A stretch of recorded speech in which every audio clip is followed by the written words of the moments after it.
और देखिए ऐसी कुछ सीढ़ियाँ हैं। ये आश्रम चित्रकूट एयरपोर्ट के नीचे बांके सिद्ध नाम से है। देखिए लोग गुमराह करते हैं कि यहाँ आ नहीं सकता, कोई जा नहीं सकता। बिल्कुल ये यहाँ तक कार आ जाती है और इसके बाद फिर थोड़ा सा सीढ़ियाँ चढ़ के आपको जाना पड़ेगा। तो वहाँ साधु संत रहते हैं गुफा के अंदर। देखिए प्राकृतिक पौराणिक गुफा है ये सामने, इसी गुफा में साधु रहते हैं और इसके नीचे तक कार आ जाती है। दर्शकों देखिए ये पानी का झरना है, ऊपर से झरने से पानी ये पाइप द्वारा आता है यहाँ पर। ये झरना 12 महीने चलता ही रहता है, इसी तरह पानी बहता है। ये देखिए ये ऊपर से कुछ ऐसा दृश्य है पहाड़ का। ये देखिए ये चित्रकूट रेलवे स्टेशन से मात्र 10 किलोमीटर की दूरी में है और इस जगह का नाम देवांगना घाटी है, जो एयरपोर्ट के नीचे ही लगा हुआ पहाड़ है। और इसी पहाड़ में गुफा है जो आप देखे हैं, ये गुफा है। और यहाँ ये आपको शैल चित्र भी देखिए मिल जाएंगे। ये शैल चित्र जो आदिमानव काल के रहते हैं ना, ये शैल चित्र भी बने हुए हैं। देखिए छोटे छोटे अगर आपको दिख रहे हों, ये शैल चित्र है। यहाँ भरमार है गुफाओं में ऐसे ही शैल चित्र बने हैं। और ऐसे ही देखिए सामने कितने पहाड़ हैं। जो भी आप पहाड़ देखेंगे हर पहाड़ में कोई ना कोई साधु रहकर तपस्या करता है। और हमारे ऋषि मुनि ये बस जंगलों में ही रहते हैं, अकेले रहते हैं, वो शहरों में नहीं रहते। या तो कहीं मिट्टी की कंदराओं में, या महाराज जी की तो प्राकृतिक गुफा है जैसा आपने देखा। तो ये तो पूरा प्राकृतिक गुफा के अंदर महाराज जी रहते हैं। और जहाँ गुफा नहीं है तो आप देखे हैं कि साधु लकड़ी की झोपड़ी बना कर रहते हैं। तो ऐसा कुछ है। और इसके नीचे तक कार आ जाती है। ये नीचे वो मेरी कार भी खड़ी है, मैं दिखा देता हूँ ताकि लोग बहुत भ्रमित करते हैं ना कि कार नहीं आती। इस जगह तक कार आ जाती है और फिर यहाँ इतना पैदल चढ़कर आना पड़ता है सीढ़ियों से। चित्रकूट एयरपोर्ट के नीचे बांके सिद्ध आश्रम है, इसी गुफा के अंदर महाराज जी रहते हैं। ये देखिए कुछ ऐसा दृश्य है आश्रम का। और इस आश्रम के बिल्कुल नीचे तक कार आ जाती है और आप लोग भी यहाँ आकर दर्शन कर सकते हैं। बिल्कुल प्राकृतिक रामायण कालीन गुफा है। यहाँ भी प्रभु श्री राम त्रेता युग में वनवास काल के दौरान आए थे महाराज जी से मिलने, जो यहाँ पहले त्रेता युग में साधु रहते थे। देखिए ये ऐसी प्राकृतिक गुफा है, मैं चलकर पूरी अंदर से आपको दिखा रहा हूँ। और इस गुफा में महाराज जी बिल्कुल अकेले रहते हैं, कोई नहीं रहता। और यहाँ तो अकेले हैं और वैसे आते रहते हैं तीर्थ यात्रा के लिए। जो साधु संत आते हैं वो यहाँ विश्राम ले लेते हैं। हाँ जी जी। अच्छा साधु संत यहाँ आके रुकते हैं। ये संत जी आई हुई है तो यात्रा में आई हुई है। और यहाँ पर इस गुफा में महाराज जी के साथ शेर रहता था। शेर इसका मतलब आप चित्रकूट धाम में किसी से भी पूछ सकते हैं तो हर कोई बता देगा। इस गुफा में महाराज जी के साथ शेर भी रहता था। शेर का विग्रह रखा हुआ है उधर। हाँ जी जी जी। अच्छा जी जी, तो महाराज जी आप दिखाइए शेर का वो विग्रह। देखिए इधर इधर इधर इधर आओ। इसका महाराज जी पहले फोटो ले लूं। ये सिद्ध हनुमान जी है। ये सिद्ध हनुमान जी है और ये भगवान भोलेनाथ है। और ये महाराज जी की रसोई है। महाराज जी बाहर से ही दिखाई दे रहा हूँ बस। देखिए प्राकृतिक गुफा और ये महाराज जी की ऐसी रसोई है, आप देख सकते हैं चट्टान में लकड़ी से खाना बनता है। और ये देखिए आप बिल्कुल प्राकृतिक गुफा के अंदर महाराज जी का दिखाइए। महाराज जी कहाँ है शेर वाला? यहाँ महाराज जी के साथ शेर भी रहता था लेकिन महाराज जी को परेशान नहीं करता था जी। ये देखो शेर का विग्रह रखा हुआ है। अच्छा जी जी। इसने भी महाराज जी के साथ में देह को त्याग दिया था। अच्छा, महाराज जी के साथ ही। हाँ। तो महाराज जी थोड़ा इसकी वो बताइए क्या स्टोरी है। ये महाराज जी गोमती दास जी महाराज हनुमत निवास अयोध्या से हाँ। यहाँ तपस्या करने के लिए आए थे। जी जी। यहाँ तपस्या किया, आज के 200 साल पहले की बात है। उस टाइम ये जो शेर यहाँ विराजमान रहता था महाराज जी के साथ तपस्या में, महाराज जी ने जब देह त्यागा हुआ है तो महाराज जी का परिक्रमा करके शेर ने भी अपने प्राण को त्याग दिया, मतलब उसने भी समाधि ले लिया। तो ये भगवान के साथ में हमेशा मतलब उसने यहाँ रह के तपस्या करता रहा भगवान के हनुमत मतलब गोमती दास जी महाराज के साथ में रहकर। अच्छा, तो उन्हीं की स्मृति में शेर का चिन्ह बना दिया गया है। हाँ हाँ, उसी की स्मृति में ये शेर का चिन्ह रखा गया है। जी जी।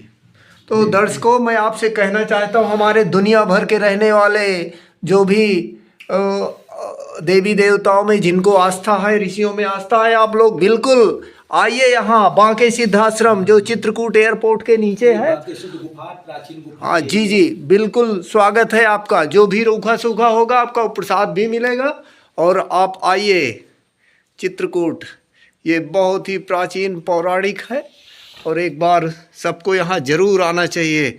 और महाराज जी, आप अब यहाँ भगवान श्री राम भी त्रेता युग में आए थे ना? त्रेता युग में भगवान श्री राम यहाँ पे आए थे और बाकी सिद्ध महाराज जो थे उनके दर्शन किए और साथ में बैठ के उनका कानो सत्संग हुआ। इसके बाद में भगवान ने अपना जीवन काटा चित्रकूट में। जी जी।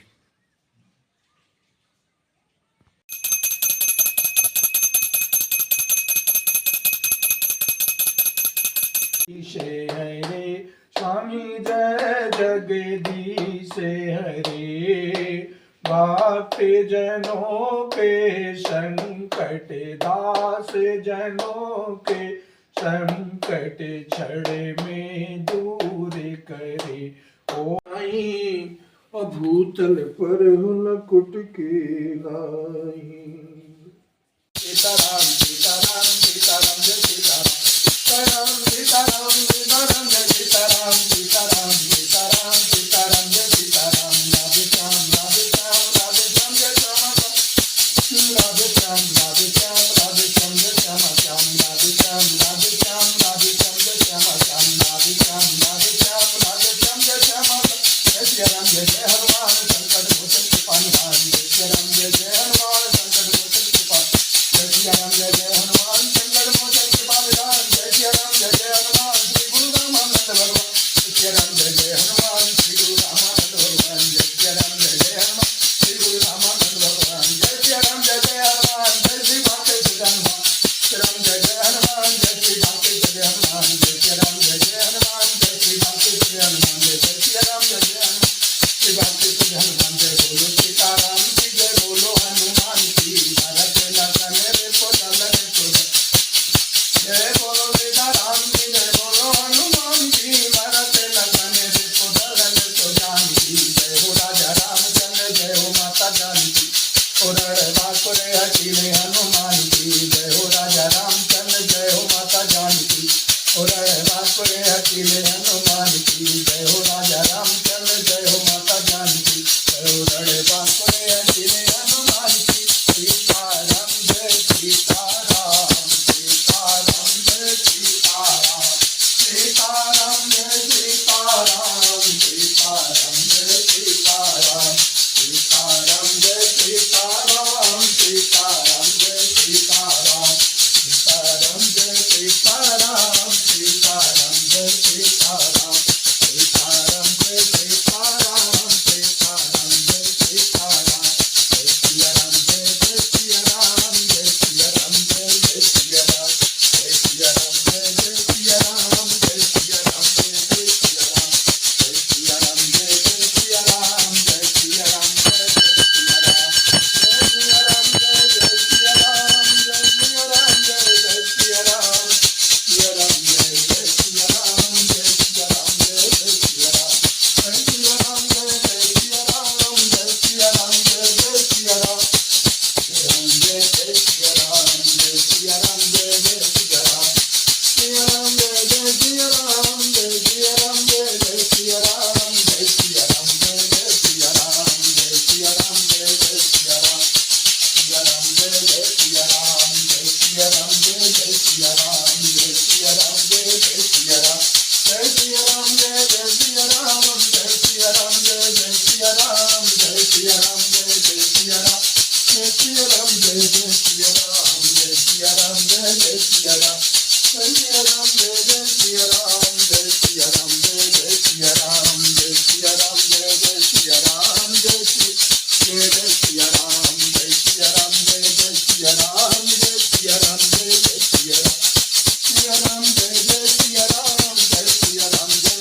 जय हो।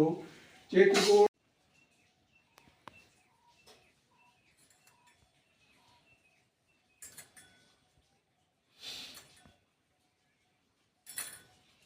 जय हो मैया।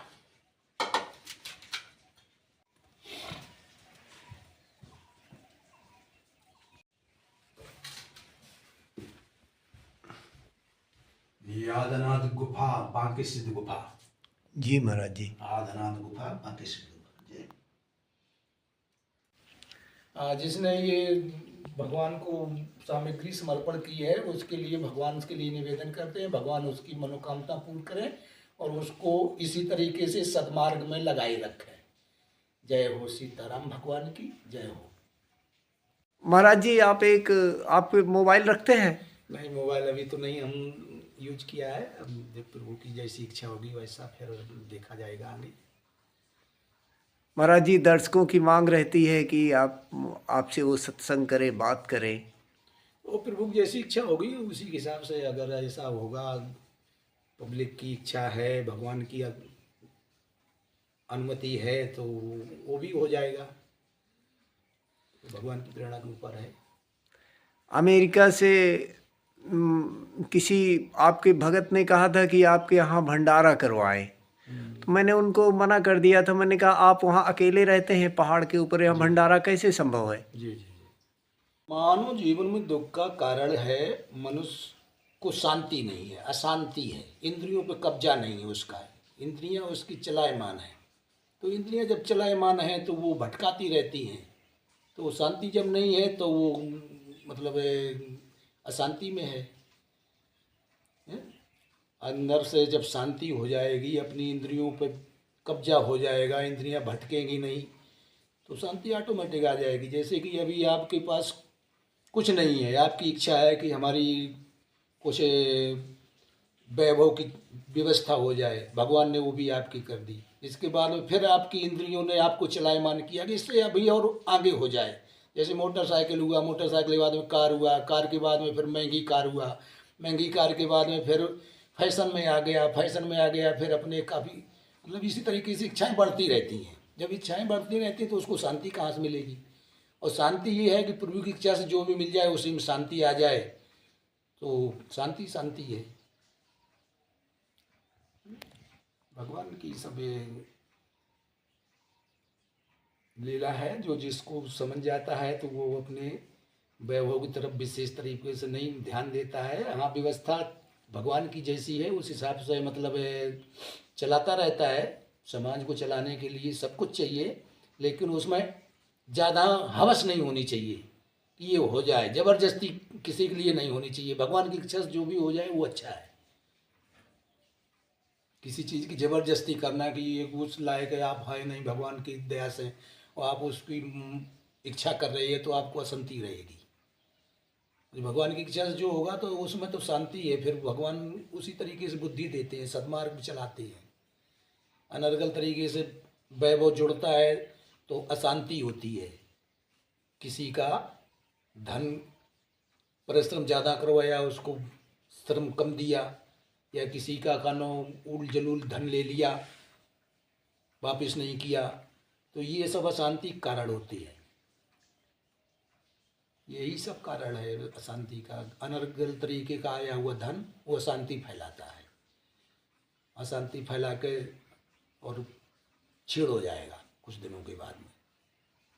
ये अशांति का कारण यही है। यही है, भगवान के शरणागत हो जाओ, भगवान के नाम कीर्तन का जाप करो, भगवान के चरित्र, साधु संतों के चरित्र जो अपने पुराणों में दर्शाए गए हैं उनका अध्ययन करो, उसी हिसाब से चलने की कोशिश करो। यही शांति का कारण है। क्या जैसे कि कहीं कीर्तन हो रहा, हरे नाम संकीर्तन हो रहा है, उसमें शामिल हो, वहाँ उसमें शामिल नहीं हो सकते। अपने जहाँ आप आवास में हैं वहीं अपने फैमिली के साथ में बैठ कर कीर्तन कर सकते, फैमिली के साथ में नहीं कर सकते, अकेले कर सकते हैं।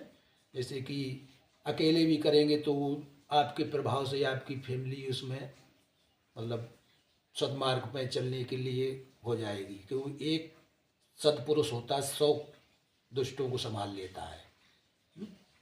ये एक कहानी आती है कि एक सत्पुरुष था, यात्रा में जा रहा था तो बस में सवार था, तो ऊपर से बिजली चमक रही थी बार बार पड़ने के लिए। उसमें मतलब दुष्टों की संख्या ज़्यादा थी। तो दुष्टों की संख्या क्या थी, सभी दुष्ट ही थे। एक मुझ साधु जो था मतलब वही पवित्र आत्मा था। तो लोगों ने देखा था ना कि महात्मा है यही दुष्ट है, तो उसको उतार दिया। तो उसको जो बिजली गिरनी थी उसको टाइम मिल गया। क्यों, सत्पुरुष जो था वो नीचे हो गया, अब दुष्टों का उसमें रह गया, तो बिजली उसके ऊपर पड़ गई। तब लोगों को ख्याल हुआ कि अरे महात्मा होता तो ये हादसा बच जाता। तो ये होता है कि जो एक सत्पुरुष है तो वो सैकड़ों को बचा लेता है, संभाल लेता है। तो इसी तरीके से भगवान का स्मरण करो, भगवान का कीर्तन करो, हरि नाम संकीर्तन करो, और भगवान पे विश्वास करके जिस हिसाब से वो सदमार्ग से बढ़ाएं उस हिसाब से बढ़ते रहो। गरीब गुरबा की सेवा करते रहो, किसी को सताओ मत, जितनी सेवा हो सके, यही शांति का कारण है। सदमार्ग में चलेंगे, अच्छे आचरण से रहेंगे, दूसरे की बहन बेटी को अपनी बहन बेटी की तरीके से देखेंगे, और गरीब को सहायता करेंगे, भूखे को भोजन, प्यासे को पानी, और जितना अपनी क्षमता के हिसाब से जो भी कर सकते हो वो करोगे, तो यही शांति से सब भगवान उसी तरीके से बुद्धि करेंगे, उसी तरीके से शांति ऑटोमेटिक आपको आ जाएगी। हरि नाम संकीर्तन कथा भागवत हो रही है तो उसमें शामिल हो, और अपने घर पे सबसे बड़ा है हरि नाम संकीर्तन। कलयुग में संकीर्तन जितना करोगे उतनी तुम्हें शांति होती चली जाएगी। कलयुग केवल नाम आधारा सुमिर सुमिर नरोत्तम बारा है। कलयुग केवल हरि गुण गाहा गावत नर पावई भवथाहा। ये चीज़ जो है, भगवान की शरणागत हो जाओ, भगवान के कीर्तन करो, सतोगुणी प्रसाद पाओ है। सतोगुणी प्रसाद क्या है, जैसे फल फ्रूट है, और नॉर्मल प्रसाद जिसमें मिर्च मसाला कम होना चाहिए, बिल्कुल नॉर्मल होना चाहिए है, तेल मसाला कम होना चाहिए, बिल्कुल सतोगुणी प्रसाद पाओगे तो बुद्धि सतोगुणी होगी। ये सतोगुणी जब बुद्धि होगी तो शांति ऑटोमेटिक आपको होगी। तमोगुणी पाएंगे तो बुद्धि तमोगुणी होगी, अशांति फैलाएगी है। तमोगुणी का मतलब क्या होता है, जो अशुद्ध खाना होता है, बासा कुबासा होता है, तीखा होता है, इसको पाएंगे तो आपकी बुद्धि भ्रष्ट हो जाएगी, आपको गलत रास्ते में ले जाने के लिए सोचेगी। तो इसीलिए जो जानकार होते हैं सतोगुणी प्रसाद के विषय में जानते हैं, फल फूल पाएंगे, नॉर्मल तेल मसाला पाएंगे, बिल्कुल साधारण और ताज़ा प्रसाद पाएंगे। ये सब बुद्धि शांति के लिए उपाय है। भगवान का कीर्तन, भोजन शुद्ध, वस्त्र शुद्ध, और नजर दृष्टि शुद्ध, यही सब शांति हो जाती है। और जब ये चीज़ें अशुद्ध रहेंगी तो अशांति रहेगी। सुनने से उस पर जो कुछ अमल भी करना चाहिए, उसका प्रभाव जैसे कि समाज में उसका पड़े। एक ने सुना, उसको अच्छा लगा तो वो दूसरे को सुझाव दे कि भाई देखो इस तरीके से अपना सनातन धर्म है। इसमें सद्मार्ग से रहने के लिए प्रेरणा मिलती है। अपना सनातन इसीलिए है कि इसमें खान पीन शुद्ध रखो, वस्त्र आभूषण शुद्ध रखो, आचरण संस्कार शुद्ध रखो। इससे समाज का तुम्हारा कल्याण होगा आगे चढ़ के, और विकास होगा। जितने आप अच्छे आचरण से चलेंगे सब प्रभु की नज़र में रहता है। प्रभु से नज़र से कोई बचता नहीं है। हम आप गलत रास्ते चलते सोचते कोई देख नहीं रहा, लेकिन ऊपर वाला देखता है। उसी तरीके से वो आपको फिर दंड देगा। माताएं बहनें सुनती हैं, उनको इस चीज़ का आभास होना चाहिए कि सद्मार्ग के लिए, अच्छे आचरण संस्कार के लिए कोई प्रेरित कर रहा है तो उसका भी ख्याल करें। और ये जो समय का प्रकोप चल रहा है, इस समय के प्रकोप को मतलब जीत लें। ये इसको दूसरेपन मत फैलने दें हैं। अपनी माँ बहन बेटियां जो थीं, अपने मतलब कितना कष्ट सहा, बड़ी बड़ी लोगों ने उनको लोभ दिया, लेकिन उन्होंने अपना शरीर दूसरे को छूने नहीं दिया है। जौहर एक साथ हो गई अपने पति के साथ है। सीता माँ को कितना कष्ट हुआ, फूल पे चलने वाली थी और उनको कांटों पे चलना पड़ा, लेकिन उन्होंने ये सुझाव दिया है कि कितनी भी परेशानी आ जाए तो आप अपने सद्मार्ग पे चलिए और अपने पति का सहयोग करिए। सीता माँ ने यही उपदेश दिया है। ये नहीं है कि कोई समस्या आ गई, कोई परेशानी आ गया, दिन समय गड़बड़ आ गया तो उसमें कलेश चालू कर दिया, ऐसा नहीं होना चाहिए। तो यही सब इस तरीके से चलोगे तो आपको ऑटोमेटिक सब शांति हो जाएगी। समय का चक्र चलता रहता है, अच्छा भी आता है, बुरा भी आता है। जैसे दिन रात है, इसी तरीके से सुख दुख है।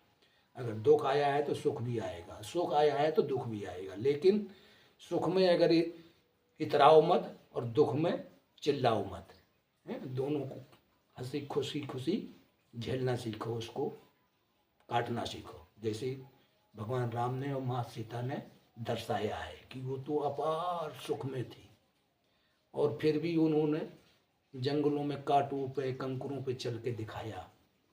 इसीलिए ये शिक्षा देने के लिए कि देखो कितना भी कष्ट आ जाए लेकिन उससे घबराओ मत, और एक दिन फिर वो कष्ट कट जाएगा, फिर आपको वही वैभव आ जाएगा। है? जैसे कि भगवान राम ने वनवास काटा, इसके बाद में फिर राजपाट किया जाकर वैभव हुआ। ये सब सुधार पब्लिक को दर्शाया है भगवान ने। चरित्र इसीलिए किए हैं कि पब्लिक इसको समझे और समझने के बाद में उसको अमल करे, धारण करे, तो उससे उसका कल्याण होगा। आजकल लोग पैसों में बिच रही हैं, पैसों के लालच में गलत रास्ते पर चले जाते हैं, चरित्रहीनता पर चले जाते हैं। लेकिन अपनी जो पुरानी समाज मतलब पूर्वज रही, उनके इतिहास को देखो कि उन्होंने क्या किया। अंग्रेज आए अपने यहाँ, जैसे अंग्रेजों ने अत्याचार किया, माँ बहनों को देखकर लालायित हुए, लेकिन अपनी माँ बहन जो बेटियां थीं उन्होंने उनकी तरफ चिताया नहीं, पैसे का उनका लालच नहीं किया। अपने समाज के साथ, अपने पति के साथ में जब देख लिया हमारा बस नहीं चलेगा तो एक साथ जवार हो गई। अपने मतलब शरीर को दूसरे टच नहीं होने दिया, अपनी अग्नि में जलाना पसंद किया लेकिन दूसरे को छूना पसंद नहीं किया। तो इससे शिक्षा लेनी चाहिए कि पैसे मत बेचो, पैसे के लालच में मत जाओ। आज पैसा है कल नहीं रहेगा, आज नहीं है कल हो जाएगा, लेकिन चरित्र एक बार चला गया तो दोबारा फिर चरित्र तुम्हारा नहीं आएगा। अर्थशास्त्र में कहा गया है धन का गिरा हुआ निर्धन नहीं होता, लेकिन चरित्र का गिरा हुआ निर्धन होता है। चरित्र से एक बार गिर गया तो वो समाज में चला गया, फिर वो दोबारा समाज में उस लायक नहीं रहेगा। धन तो चला गया, कल फिर आ जाएगा, फिर तुम उससे बढ़ के हो जाओगे समाज में। तो धन का गिरा हुआ निर्धन नहीं होता, चरित्र का गिरा हुआ निर्धन हो जाता है। यह अर्थशास्त्र में एक मतलब उदाहरण है। तो इसी तरीके से मतलब उसको गौर करो, उसको पैसे मत बेचो, गलत रास्ते मत जाओ पैसे के लालच में। आजकल जो दुष्प्रवृत्ति हैं वो पैसे के लालच देते हैं, मतलब पैसे के लालच दे के वो गलत रास्ते पर ले जाने के लिए प्रेरित करते हैं। उसको समझो कि ये पैसा क्यों हमें कानून लालच दे रहा है। और जो सेवा करता है, निस्वार्थ सेवा करता है, वो तुम्हें लालच नहीं देगा, वो निस्वार्थ सेवा कर देगा। तुम्हारे कष्ट है, परेशानी है, कोई समस्या है, उसमें खड़ा हो जाएगा और फिर तुमसे मतलब नहीं रखेगा। जी जी जी जी है जी जी वो तुमसे मतलब नहीं रखेगा, कानों कि ये हमने तुम्हारे साथ में अच्छा किया है। और जो दुष्ट होगा वो तुम्हारी सहायता करेगा, फिर तुम्हें प्रलोभन देगा, फिर तुम्हें अपने चुंगों में फंसाएगा, फिर तुमसे अपने हिसाब से चलाएगा। जी जी जी जी तो ये चीज़ें समझने की होती हैं। परोपकार करने वाला कभी एहसान नहीं दिखाता है। परोपकार कर दिया उसने, भगवान को बस छोड़ दिया, बस काम खत्म, तुम आगे बढ़ो। जी जी जी जी हाँ, तो ये चीज़ें समझने की होती है। पैसे के लालच में लोग फंसाते हैं, फिर इसके बाद में अपने हिसाब से उसको नचाते हैं। ये समझने की है। शिक्षा का मतलब क्या है? शिक्षा का मतलब यही है कि आप सोचो ये हमारी सहायता कर रहा है तो ये हमारा शोषण तो नहीं करेगा अभी। जी जी जी जी अगर शोषण करने की उसकी प्रवृत्ति है किसी तरीके से, वो आपको किसी तरीके से मतलब आपको गलत रास्ते के लिए प्रेरित कर रहा है या कोई वो कर रहा है, तो समझ लो करो कि इसका स्वार्थ है, तो उससे हट जाओ। जी उससे जी मतलब खत्म कर दो। जी जी हाँ, और पैसे के लिए, जैसे कि पैसे की कमी है तो उसके लिए आप देखो कि हम कैसे पैसे के लिए मतलब परिश्रम करो, हैं? जी जी। शिक्षा करोगी, कोई ऐसा प्रोडक्ट्स आप तैयार करें। आजकल बहुत से घरेलू प्रोडक्ट चल रहे हैं जो अपनी समितियों के माध्यम से लोग तैयार कर रहे हैं और बाज़ार में उसका मतलब यूज हो रहा है, उसको सप्लाई हो रही है, तो उससे आप आगे बढ़ सकते हैं। और भी काफ़ी मतलब ऐसे साधन हैं परिश्रम करने के लिए। अपना कुछ भी करो, है अच्छे तरीके से परिश्रम करना कोई दोष नहीं है। किसी भी तरीके का परिश्रम करो, मतलब गलत आचरण की उसमें मत जाओ, है? नहीं, मैं आपके माध्यम से महाराज जी कह रहा हूँ, कोई बहन अगर नया जीवन शुरू करना चाहती है, हम लोग भी मदद कर सकते हैं। हाँ, वो तो गरीब की कोई भी मदद कर सकता है, कोई उसमें ऐसी कोई बहन दोष नहीं है होता है। गरीब की और मदद करना किसी की वो नहीं है, मतलब ये तो भगवान ने निर्देश दिया है। गरीब की सेवा करना ये भगवान की सेवा मानी लेकिन गई है। अगर सच में कोई माता और हमारी बहन सतमार्ग में चलना चाहे तो ऐसी कोई दिक्कत, मतलब सच में ऐसा झूठ बोल के नहीं, हम्म। तो उसकी खैर ये तो छोटी बात है कि उसको रोजगार करवाना, उसकी मदद करना कर देंगे। और धर्म यही है कि अपने शरीर से किसी को परेशानी नहीं होनी चाहिए, हैं? गरीब की सहायता करना, भूखे को भोजन खिलाना, पानी पिलाना और भटके हुए को रास्ता दिखाना, यही धर्म है।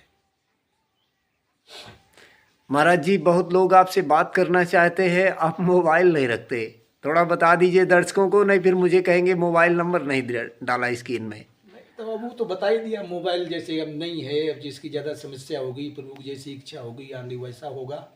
लेकिन थोड़ा भगवान की ऐसी प्रेरणा थी तो मोबाइल को मतलब यूज नहीं किया। प्रभु जैसी इच्छा होगी वैसा होगा। जी जी। कब तक महाराज जी मोबाइल ले लेंगे? अब ये तो हम नहीं कहेंगे, ये तो उनकी दया दृष्टि के ऊपर है। अगर उनकी दया दृष्टि नहीं हुई तो नहीं लेंगे। तो अगर लोग जैसे जो दूसरे देशों में रहते हैं, जो कोई अमेरिका है, कनाडा है, इंग्लैंड है, और दूसरे दूसरे देशों से दर्शक आपको देखते हैं ना, तो वो आप जैसे भक्तों के माध्यम से संपर्क होता रहेगा। ये चढ़ाई बहुत है महाराज जी आने के लिए। हाँ, तो फिर जैसा होगा वो तो फिर उन्हीं के ऊपर है ना। अगर उनकी इच्छा होगी तो दिला देंगे, समझ लेंगे कानों कि हाँ भाई भक्त को कानों समाज में शिक्षा देने के लिए कुछ आवश्यकता है, तो उस हिसाब से हो जाएगा। अगर उनकी इच्छा होगी कि नहीं कोई ज़रूरी नहीं है, आप हमारे शरण में है यहीं तो तपस्या करेंगे, तो फिर कोई बात नहीं है, उनके ऊपर है जो कुछ भी है। हम तो सोचते हैं कि ज़्यादा किसी उसमें यही है, गलत तरीके से जो आचरण संस्कार करते हो वही पाप होता है। अब तुम्हारे शरीर से किसी को कष्ट हुआ, किसी को आपने परेशान किया, वही पाप हो गया है। किसी का अनर्गल तरीके से धन ले लिया, किसी को गलत रास्ते से उसको बहका के ठगाई करके, तो वही पाप हो गया है। किसी का श्रम करने के लिए पैसा लिया, उसका श्रम नहीं किया, पाप हो गया है। किसी को धन देने के लिए बोल दिया, फिर उसको नहीं दिया परेशानी में, तो ये भी पाप हो गया कि वो आप सारे रह गया और उसका कार्य नहीं हुआ, आपने सारा दे दिया। तो जो भी है वो उस हिसाब से अगर कह दिया उसकी सहायता करने के लिए, तो उसकी सहायता टाइम से कर दो, नहीं तो सीधा बोल दो कि हमारी क्षमता नहीं है। मतलब किसी तरीके से आपने किसी को कष्ट दिया अपने शरीर से, वाणी से, या अपने मतलब किसी भी माध्यम से, तो वो पाप हो जाता है। और पुराणों में जो अपना दर्शाया गया है उसके विरोध चलने से पाप होता है। जैसे पुराणों में दर्शाया कि ये नहीं करना चाहिए, मनुष्य को दूषित भोजन नहीं करना चाहिए, हम लोग उसको करते हैं।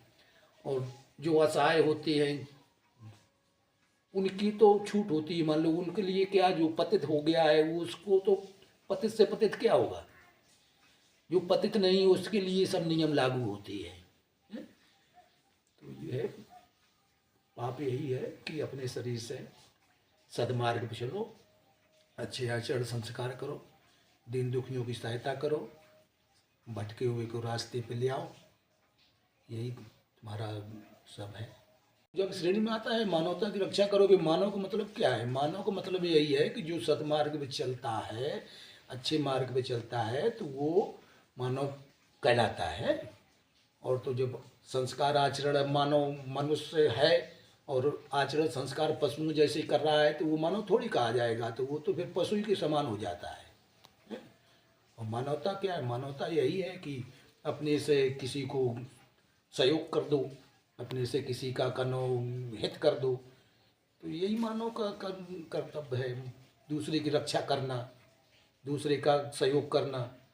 देखो पुराणों में जो लिखा है वही धर्म कानून है ही, लेकिन हम आप उसको इस्तेमाल नहीं करते हैं, उसको अपने स्वार्थ का पकड़ लेते हैं। और जो वैसा है जो मतलब है तुम्हारे स्वार्थ नहीं है, उसको धारण नहीं करते। इस वजह से पुराणों में वही है जो ऋषि मुनियों ने दर्शाया है, वही पुराणों में मतलब अपना सब कुछ लिखा रखा है और वही लागू है। ये अपना जो कोई भी है मतलब संविधान लेके चलो, संविधान भी किसी ऐसे नहीं लिख दिया है, उसमें भी अध्ययन किया उसने, मतलब जो पुराणों का, और पुराणों के अध्ययन करने के हिसाब से ही मतलब उसमें सब कुछ दर्शाया गया है। लेकिन हम आप क्या करते हैं, जैसे कि अपने मतलब वाला उठा लिया और जो अब आपको उस पर आचरण करना चाहिए मतलब आपके प्रति वो, तो उसको धारण नहीं किया। जैसे कि आ जाता है कि जैसे अपना ये जो दूसरे समाज बोला जाता है पहले, मतलब उसके हिसाब से उसमें क्षमा करना अगर कुछ गलत हो जाए, तो कबीरदास ने उनको सुधारने के लिए बहुत बहुत कोशिश करी, और भी निराकार संतों ने सुधारने के लिए कोशिश करी। सुधारने के लिए ये कि जैसे कि आपका खाना दूषित है, जैसे खाना दूषित है तो उसको शुद्ध करो, उसको मत पाइए। तो एक कबीरदास ने एक दोहा लिखा है कि बकरी पाती खात है ताकि काढ़ी खाल, और जो नर बकरी खात है ताके कौन हवाल। तो ये एक गलत रास्ते जो गलत प्रसाद पाते उनके लिए एक कटाक्ष था कि आप दूषित प्रसाद पाते हैं, अशुद्ध रहते हैं, इसीलिए तुम्हें दूषित कहा जाता है? और जब तुम ये आचरण संस्कार को छोड़ दोगे तो दूषित नहीं रहोगे, हैं? तो इसका कोई गौर नहीं कर रहा कि ये संत थे ज्ञानाश्रयी शाखा के संत कबीरदास, अपार ज्ञान उन्होंने मतलब समाज को समझाया, लेकिन उस चीज़ को पकड़ते नहीं है पब्लिक, है? पब्लिक को उसको पकड़ना चाहिए। जैसे कि ये हमारे मनुष्य के लिए भोजन प्रसादी नहीं है, हैं? मीट मदिरा जो आज चरम सीमा में चल रहा है, ये मनुष्य का प्रसाद नहीं है, ये राक्षसों का प्रसाद है। इसी तरीके से सृष्टि दो तरीके की, देव प्रवृत्ति और राक्षसी प्रवृत्ति। राक्षसी प्रवृत्ति का है तो वो उस रास्ते पर चलता है। ये चीज़ को सुधारना चाहिए और सुधार के अपने समाज का विकास ऑटोमेटिक होगा। जब अच्छे रास्ते चलोगे, अच्छी बुद्धि होगी, दृष्टि अच्छी हो जाएगी, दृष्टि अच्छी हो जाएगी, समाज पूरा आपको अच्छा दिखाई पड़ेगा और बढ़िया उसका परिणाम आएगा। जो अपनी जीभ के स्वाद के लिए जीवों का वध करते हैं, तो क्या उनको भी दंड मिलेगा? हाँ, उनको तो दंड मिलेगा, उनको भी भगवान इसी तरीके से नियम डालेंगे, फिर वो भी काटे खाए जाएंगे। जो दूसरे की हत्या कर रहा है भगवान उनको भी ऐसी योनियों में डाल देंगे, फिर उनको भी वो कनो इसी तरीके से पाएंगे, भक्षण करेंगे। जिसको वो पा रहे हैं वो उनको वो भक्षण करेंगे। ये भगवान ने दर्शाया है, जो जैसा जिसके साथ कर रहा है वो आगे चल के उसको ऐसा करता है। भगवान, मैं एक दिन गया था एक दुकान में, मैंने उसको कहा यार ये तुम जीव हत्या करते हो, तुम्हें दया नहीं आती? तो उसने मुझे थोड़ा बड़ा उल्टा सीधा जवाब दिया। देखो, जो दुष्ट है तो वो तो अपने बचाव के लिए उसी तरीके की भाषा बोलेगा, है? तो उसके लिए तो क्या है, वो दुष्ट है तो दुष्ट अपने हिसाब से अपना बचाव सोचता है कि किसी तरीके से लोग हमें गलत ना कहें, लेकिन गलत तो गलत है। मनुष्य के लिए प्रसाद नहीं है, मनुष्य के लिए अन्न दिया है? और जहाँ पर्याप्त नहीं, जो राक्षसी प्रवृत्ति का मनुष्य है उसका विधान है, जैसे विदेशों में, अरब कंट्रियों में है, वहाँ अन्न की शॉर्टेजी है, अन्न उतना नहीं पर्याप्त होता है, तो मीट मदिरा पाते हैं, तो वहाँ तो समस्या है, राक्षसी प्रवृत्ति है, तो उनके लिए तो है। लेकिन अपने जो हिंदुस्तान का मनुष्य है उसके लिए ये ऐसा प्रसाद नहीं है, ये देवभूमि है हिंदुस्तान। प्रमाण है, जितने भी कनो दुराचारी हुए, फिर उनको जब ज्ञान उत्पन्न हो गया तो वो सद्मार्ग पे आ गए और उनका कल्याण हो गया, मोक्ष भी हो गया है? जब वो अपने पूर्व कर्तव्यों को समर्पण कर देंगे, बिल्कुल छोड़ देंगे, तब। ये नहीं कि वो करते रहें और इधर दिखावा करते रहें, तो ऐसा नहीं। जैसे कि अपने एक बदमाश अंगुलमल था, पुराणों में लेख आता है, तो वो क्या करता था कि उंगलियों का मतलब वध करता था और उंगलियों को अपने गले में धारण कर लेता था, अंगुलमल बोलते थे उसको। तो उसको जब ज्ञान हो गया तो वो सद्मार्ग पे आ गया, तो उसका कल्याण हो गया था। और भी जैसे वाल्मीकि जी महाराज थे, ये भी कनो गलत मतलब रास्ते पे थे, लेकिन जब इनको ज्ञान हो गया तो महान संत हो गई है। और भी बहुत से प्रमाण ऐसे हैं। तो ये चीज़ उसको भक्ति में भगवान के समर्पण जो हो जाएगा, तो उस कितना भी दुराचारी हो वो भी भगवान उसको अपने हिसाब से साधु के समान बना लेते हैं। भगवान ने कहा है कितना भी अस्य दुराचारी हो और हमारे सामने जब आ जाता है, हमारी शरण में आ जाता है, तो हम उसको साधु के समान बना लेते हैं। अच्छी संगत का असर ये होता है, अच्छी संगत करोगे तो वो अपना प्रभाव डालेगा और तुम्हें दुष्टता से हटाने की कोशिश करेगा। तो दुष्टता से हट जाओगे तो तुम सद्मार्ग पे आ गए, तो सद्मार्ग पे आ गए तो साधु समान हो गई है। गलत रास्ते पे चल रहे हो, दुष्ट हो, राक्षस हो।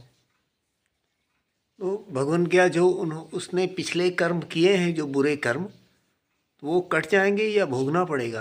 वो देखो भोगना पड़ेगा। और कट कब जाएंगी, कट भी जाते हैं।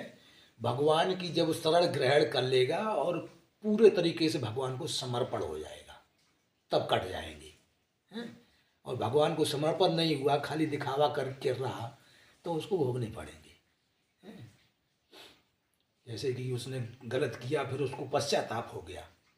जैसे अपने पुराणों में आते हैं, जो बड़े बड़े डाकू थे उनका इतिहास उसमें दिया गया कि बाद में उसको कोई सत्पुरुष मिल गया, उसने उपदेश दिया, उनको चुप गया उपदेश, तो जब चुप गया तो फिर उन्होंने गलत कार्य छोड़ दिए, उनका शिष्य बन गया, तो भगवान ने उनको मोक्ष कर दिया जब पूरे तरीके से समर्पण हो गए। अब ये नहीं कहना कि दिखाने के लिए सत्पुरुष के शरण में चला गया और सत्पुरुष ने कहा कि ऐसा नहीं करना है, तो वो कह रहा नहीं महाराज जी, ये तो हमसे नहीं होता है, अब वो तो हमें करना ही पड़ेगा, तो नहीं कुछ होगा तो भोगना पड़ेगा है?